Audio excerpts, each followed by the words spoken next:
সকলকে জানাই দীপাবলির অনেক অনেক শুভেচ্ছা। কালী পুজোর দিন বাড়িতে যতই লাইট লাগাই না কেন, কিন্তু এই মোমবাতি আর প্রদীপ কাউকে হার মানাতে পারবে না।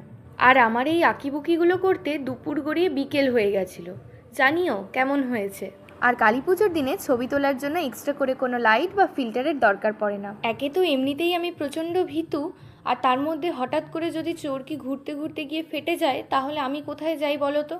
আমার জন্য বাপু এই ফুলঝুরিগুলোই যথেষ্ট, কিন্তু এই আনন্দের ভাগিদার তো আমি একা হব না, তাই তাদেরকেও আমার সঙ্গে নিয়ে নিয়েছি, একসাথে আনন্দ উপভোগ করি। কিন্তু আমি ভীতু হলে কি হবে? এই বাচ্চা কাচ্চার সাহস দেখে তো আমি নিজেই লজ্জায় পড়ে গেছি। আমায় বলে কিনা তুমি পাশে থাকো, আমরা বাজি ফাটাই। আর এই বাচ্চাগুলো শুধুমাত্র আমার সাথে বাজি ফাটাবে বলে বাড়ি থেকে এতগুলো বাজি নিয়ে এসেছে, কিন্তু ওই যে আমার দৌড় যে সেই ফুলঝুরি পর্যন্তই। আর সারাদিন যে ঘরটায় আমি শুয়ে বসে কাটাই, সেই ঘরটা কি না সাজালে হয়? তারপর রান্নাঘরে গিয়ে দেখি মা এদিকে লুচি ভাজছে, আর সঙ্গে সঙ্গে একটা লুচি আমার হাতেও ধরিয়ে দিল।